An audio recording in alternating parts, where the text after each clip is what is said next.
ഈ ശരീരത്തിന്റെ ബലമോ ഒന്നുമല്ല സ്ത്രീ പുരുഷനിൽ നിന്ന് ആത്യന്തികമായിട്ട് പ്രതീക്ഷിക്കുന്നത്. അതൊരു തെറ്റിദ്ധാരണയാണെന്ന് എത്ര പറഞ്ഞാലും അത് മനസ്സിലാവില്ല. ശരിക്കും സ്ത്രീയുടെ ലൈംഗികതാ സങ്കല്പം എന്താണെന്നുള്ളത് പറഞ്ഞു പോയതാണ്. അത് പറയുമ്പോൾ തന്നെ ഇത്രയും ബുദ്ധിമുട്ടാണ്. ലൈംഗികതയെ കുറിച്ചിട്ടുള്ള നമ്മുടെ എല്ലാ തീർപ്പുകളും പുരുഷനെ വെച്ചിട്ടാണ് ചെയ്തിട്ടുള്ളത്. അതായത് ഏറ്റവും ശക്തനായ, ബലവാനായ, യോഗ്യനായ പുരുഷനാണ് ഏറ്റവും നല്ല ലൈംഗികതയുടെ ഉടമ എന്നൊക്കെയാണ് നമ്മൾ തന്നെ വിചാരിച്ചു വെച്ചിട്ടുള്ളത്. അത്തരത്തിൽ ഒരുപാട് ഡയലോഗ്സ് ഉണ്ട്, സിനിമകളൊക്കെ കണ്ടിട്ടുണ്ടെങ്കിൽ ഇഷ്ടം പോലെയുണ്ട്.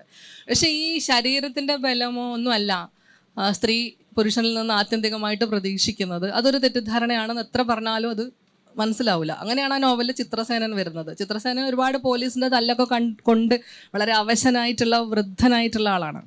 പക്ഷേ ചിത്രസേനനും കുഞ്ഞിപ്പെണ്ണും തമ്മിലുള്ളതാണ് ആ നോവലിലെ ഏറ്റവും മനോഹരമായ ലൈംഗികത.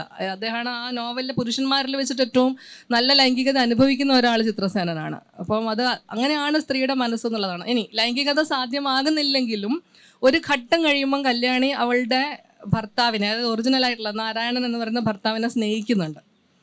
അതായത് സ്ത്രീയുടെ സ്നേഹം എന്ന് പറയുന്നത് അങ്ങനെ ഒരു ലൈംഗികമായിട്ട് വലിയ പെർഫോമൻസ് കാഴ്ചവെക്കുന്ന ഒരാളായതുകൊണ്ട് മാത്രം പുരുഷനിലേക്ക് വരുന്നതല്ല. അത് വളരെ വൈകിയാണെങ്കിൽ പോലും കല്യാണി ആ നോവലിൽ അത് തിരിച്ചറിയുന്നുണ്ട്. അത് നേരത്തെ അറിയുന്ന ഒരാളാണ് അതിനകത്തെ കുഞ്ഞിപ്പെണ്ണ്. അപ്പോൾ അതിനകത്തെ സ്ത്രീകൾ ലൈംഗികതയെക്കുറിച്ച് സ്വന്തമായിട്ടുള്ള അഭിപ്രായമുള്ള, അതായത് സ്ത്രീയുടെ വളരെ ജൈവികമായിട്ടുള്ള ആ ലൈംഗിക താല്പര്യങ്ങളെ അങ്ങനെ തന്നെ എക്സ്പ്രസ് ചെയ്യുന്ന സ്ത്രീകളാണ്. അതിൽ കഴിവും കഴിവില്ലായ്മയും പ്രകടനത്തിനുള്ള ശേഷിക്കുറവും ഒന്നും അല്ല ശരിക്കും ആ നോവൽ ട്രീറ്റ് ചെയ്ത പ്രശ്നങ്ങൾ. പക്ഷെ ആദ്യവട്ടം വായിച്ച ആൾക്കാർ കുറേ പേർ അത്തരത്തിലൊരു ആരോപണം ഉന്നയിച്ചിട്ടുണ്ട്. അതായത് പുരുഷൻ വളരെ ബലഹീനനായിട്ടുള്ള ഒരു ജീവിയാണെന്ന് നോവലിൽ ചിത്രീകരിച്ചു നോക്കാം. അങ്ങനെയൊന്നുമല്ല. ശരിക്കും സ്ത്രീയുടെ ലൈംഗികതാ സങ്കല്പം എന്താണെന്നുള്ളത് പറഞ്ഞു പോയതാണ്. അത് പറയുമ്പോൾ തന്നെ ഇത്രയും ബുദ്ധിമുട്ടാണ്.